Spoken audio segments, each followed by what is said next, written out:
On a recent visit to Seattle, I decided to pick up my sister and go on a road trip to Vancouver. We're the only people on the entire bridge. That's so cool. We went on quite a few road trips when we were younger, but since we both have our own children, we don't see each other as much as we used to. We took 24 hours and in typical road trip fashion stopped tons of times along the way. Follow along with us as we go to Pike's Place, check out a state park, get some great food, take a ferry, and even see the Capilano suspension bridge. Thanks to Omaze for sponsoring this video, and let's jump into it. Hey guys, today I met up with my sister who lives in Seattle. Hi, I'm the better looking sibling. We're gonna drive all the way to Vancouver and show you all the best spots along the way. Pike's Place Market is a Seattle institution and it's been here since 1907. It's actually one of the oldest continuously running farmers markets in the United States. Here you can still browse all of the aisles to find local honey, fruits, snacks, and even flowers. Of course, the fish market always draws lots of lines because they throw the fish, but be sure to head downstairs and see the gum wall, which is another unique spot that I always visit. So if you want a piece of gum for the gum wall, you can actually buy one at this espresso shop. Plus, they have awesome coffee. Let's add it. That is double bubble, it's chewy. All right, I'm adding my arm to the wall. All right, how much to eat a piece of gum off the wall? Disgusting. Oh, to eat a piece? More than you have. If you eat the gum from the gum wall, you end up looking like this. Of course, if the gum wall is not your thing, you can always head to one of Pike's most visited attractions, the original Starbucks. If you want to go to Starbucks, be prepared to wait, but I mean, you gotta do it if that's your thing. If you want some better coffee though, Ghost Alley Espresso and Storyville are my favorites. Also, fun note, this beautiful car we're traveling in, me and Amy drove in 14 years ago on a road trip from Seattle. More than you, so don't be mean. Golden Chariot. Golden Chariot's gonna take us to Vancouver and back, hopefully. If you watch my videos, you should already know what's coming next, but before setting out on the drive from Seattle to Vancouver, we had to stop by one of Seattle's top donut places, Top Pot. The best road trips always start with donuts. There are multiple ways to get to Vancouver, with the shortest one taking 2.5 hours, but we took the longer way, which included a ferry and was about 4 hours and 15 minutes of driving. Before getting on the ferry, we decided to stop and check out the Boeing Future of Flight Museum. The Boeing factory in Everett is massive and is responsible for assembling many of the different Boeing airplanes. One of the highlights here is this observation deck where you can see out over all of these different airplanes. And then there's also a museum on the bottom floor. There wasn't a lot going on the observation deck when we went up there, but it was still really cool to see. It was also early on a weekday, and so it wasn't very busy yet. Both my sister and I were really impressed by the museum. It's not that big, but all of the exhibits are incredibly interactive and cool to experience. If you have an older child, this is a great place to spend a couple hours. You could even design your own jet plane and fly it, and they were giving instructions on how to fly drones while we were there. So yeah, check it out if you're in the Seattle area and this is something your kids or you are interested in. We could have spent a lot more time there. It was very interactive, lots of things to do, but we're heading over to the ferry. Less than 10 minutes drive from the Boeing Future of Flight Museum is where you board the ferry to Whidbey Island. Be sure to check the ferry times online and get there early so that you don't miss a spot on the boat. Spots can fill up quickly on weekends and holidays. After parking your car, you can get out, walk the different floors, find a seat, or just take in the views. I know that this doesn't seem that exciting to people who live in the Seattle area, but as someone who lives in Southern California and never has opportunities like this, I love taking the ferries. Being able to park your car and then just walk around the boat and take in all the views on the 20-minute ride is incredible. It was a pretty nice day for us as well, and so it was clear and we got to see some of the other islands as we were sailing over. We just got the notification that we have to go back to our car so that we can exit the ferry. Wow, this car got even cooler since we left. Even though Amy's old car is a running joke in this video, it took us all the way to Vancouver and back, so what more can you ask for? While you drive on the island, you don't get a lot of views of the water, but it's still a very pretty place. Plus, there's actually some really great stops on the island, which is the main reason that I wanted to come over here. The first of those was Fort Casey, and we made our way to the Admiralty Lighthouse. This is the lighthouse that's out at Fort Casey. It's not open right now, but it's still pretty cool to see from the outside. There was actually a first lighthouse that was here in the 1800s, but this is the second one and it was built in 1903. After exploring the lighthouse, you can walk down to see the remains of the Fort Casey defensive structure. This was originally part of 3 different forts that protected the inlet to the Puget Sound. Man, this is an epic old battery. Look at that gun. And look at the views out there. It was built at the end of the 1800s, and by the time it was completed, it was basically obsolete as they had moved on to different defense strategies. Today it's open for you to walk around, climb the ladders, and explore. That was a great stop with lots of fun hiking trails, the lighthouse, the batteries. Now we're heading to get something to eat. From there we headed on to the little town of Coupeville, which has a famous bakery called the Little Red Hen. We were hoping they'd have some sandwiches or lunch items, but they only had pastries, so we just grabbed a couple and continued on. My sister knows of this spot, the Little Red Hen Bakery, that has good pastries.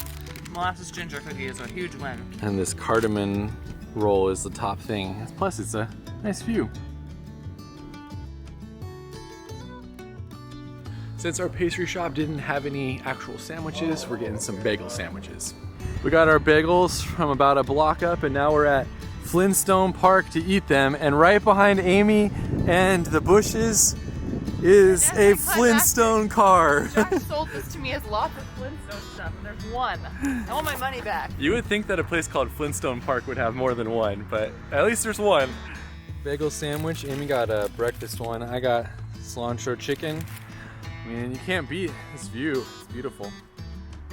Amy's testing out the Flintstone car. The girl's name in the Flintstones. Flintstones back in the Middle Ages or dinosaur ages. They. Woo! Oh no, I have to pedal. You're supposed to be running, but it doesn't allow you to run apparently. Extremely comfortable. Yeah, I guess the Flintstone cars weren't built for us, but it was still a fun little spot. Also, there's a statue of a kraken that you can see in the downtown area in case that was something that you needed to add to your list. Before continuing the road trip, I want to tell you about the partner for this video, Omaze, and the road trip adventure they are giving people a chance to win. Omaze is a fundraising platform that raises money for charities by running sweepstakes that allow you to enter for a chance to win amazing prizes. I'm excited to be working with them to offer you the chance to win a custom Mercedes Sprinter van with an eco-friendly Van Smith conversion, and to support a great cause, St. Jude Children's Research Hospital. This van is decked out and ready to hit the road for your own road trip with everything from a solar power system and a full-size bed to your own kitchen. Entries support St. Jude Children's Research Hospital, whose purpose is to find cures and save children, all without the families ever receiving a bill. They believe that every child deserves a chance to live their best life. Head to omaze.com, omaze.com/TML to enter now. The earlier you enter, the more prizes you could win, including $10,000 in cash if you enter by January 13th. Now back to the road trip as we continue on to Vancouver. Next up on the drive is one of the spots I was most excited to see, Deception Pass State Park. It's pretty hard to get a good view of the bridge from right here, so I'm gonna walk across it and then Amy's gonna drive to the middle and pick me up. This state park is one of the most visited in Washington with over 2 million visitors every year. The 2-span bridge is the main highlight and it was built in 1934. Walking out on the bridge is a great way to get some views of the surrounding area, but note you are very high up and it might not be great for those who are afraid of heights. Pops wouldn't be out here on this bridge. You know, I'm braver than my father, and I always have been. That is for sure true. There is no gate and it is a long ways down. If you can, get a parking spot between the two bridges, as that's the best way to experience them. Unfortunately, the parking area there is incredibly small and there's only room for about 6 cars. If you're able to find a spot, you can walk down the dirt path that takes you under the bridge and gives you some amazing views. In case you're wondering, the height from the bridge to the water below is around 180 feet. Don't miss the view of this bridge on the drive, and park at both areas just so you can see it from multiple different angles. Heading on. Hopefully one of these days I can come back to this area and do some hiking as well, as I'd love to see more of what the park has to offer. From here, it's about 25 minutes back to Highway 5, which is what we are taking the rest of the way to Vancouver. Shortly after that, we took another detour to Bellingham and to Woods Coffee. This coffee shop is a local chain in the Pacific Northwest area, and I liked it because it had a really outdoorsy vibe. We selected the one next to the Bellingham Boardwalk, which was an awesome place to walk around and explore with beautiful views out over the water. If you're looking for a nice break, you can get coffee, you can grab a spot at one of these benches, or you can just walk the boardwalk. Really cool. From here, we are making our way to the Canadian border. Before leaving Bellingham, we did walk around the downtown area and go to the bookstore they have there called Paper Dreams. It's a pretty massive bookstore, and if you enjoy reading, you should definitely visit. From there, it was 30 minutes to the Canadian border, with our last stop in the United States being the Peace Arch Park.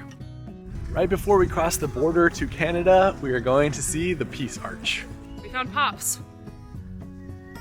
Oh, hey, Pops! Cameo in the video. Good to see you there. Looking awful blue today.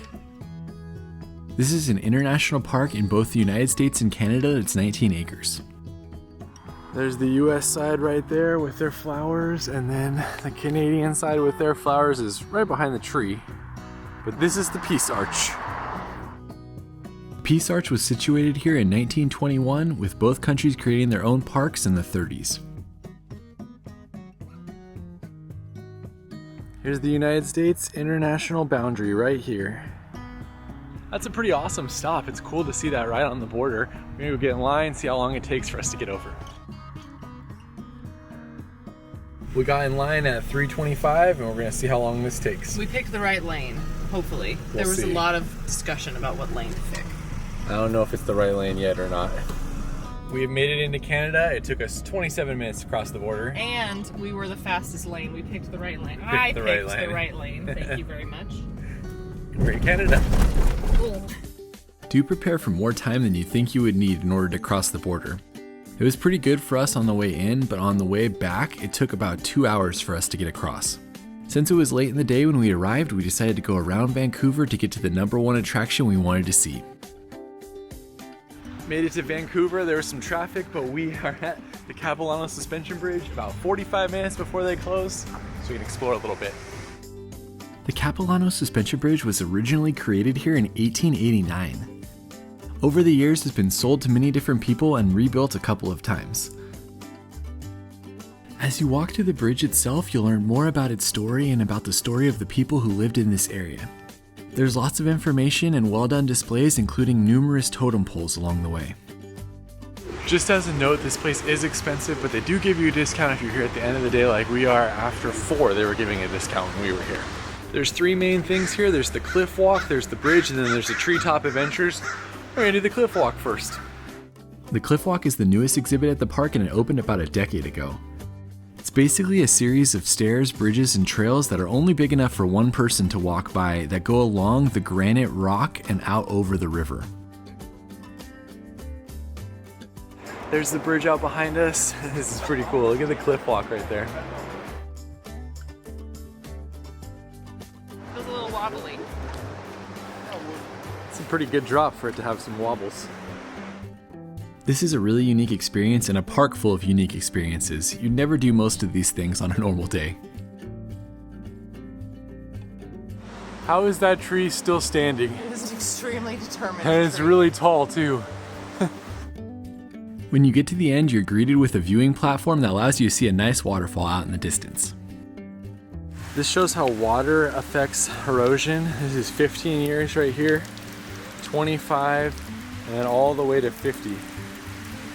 Take a long time to carve out that canyon.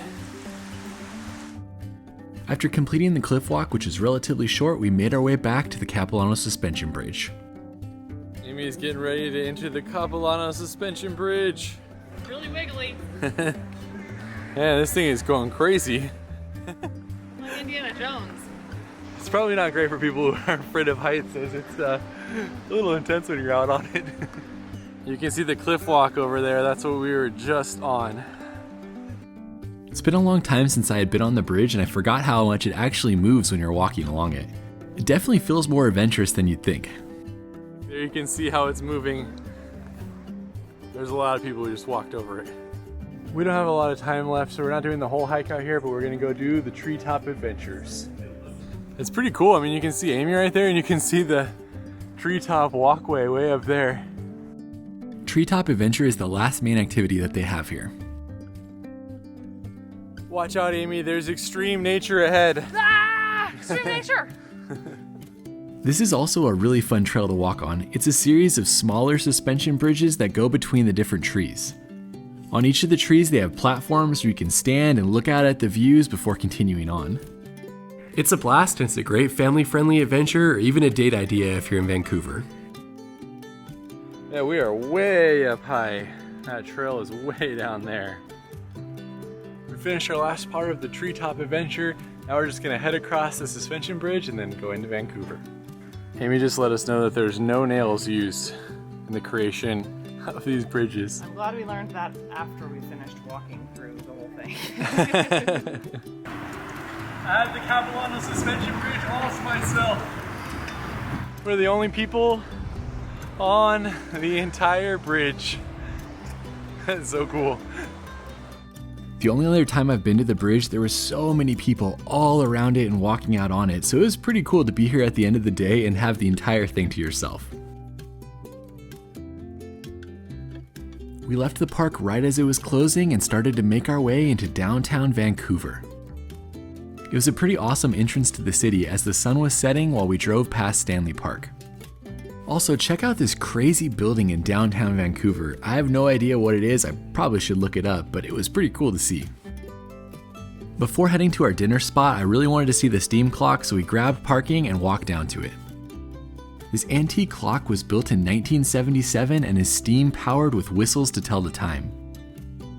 Here's a little example of what it's like when the clock is going off, and it goes off about every 15 minutes.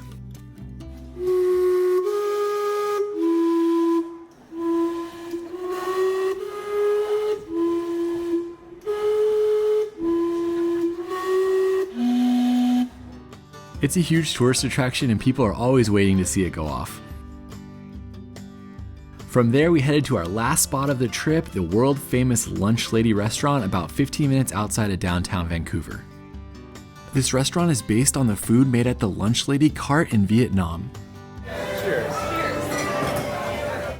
It's always been a loved food cart in Vietnam, but it was made more famous by Anthony Bourdain, who said it was like discovering new neighborhoods every few mouthfuls. We let the waitress pick everything that we ate, and it was a great meal and a really fun spot in Vancouver. Ending our night with the incredible food at Lunch Lady. Amazing, amazing. Definitely check it out. Thanks for going on this road trip with us. Be sure to like and subscribe, and we will see you on the next video. Before ending this video, I just wanted to share a couple more places in Vancouver in case you're there for longer than we were. First up, Stanley Park is an amazing spot to explore with lots of cool nature areas and hiking trails and things to see. Next up, be sure to see the Olympic Cauldron and the Digital Orca statue in downtown Vancouver, which are always popular. Lastly, if you're looking for a good breakfast spot, I recommend Purebred. They have hundreds of different types of pastries for you to pick from. That's it for this video. Thanks again for following along, and we'll see you on the next one.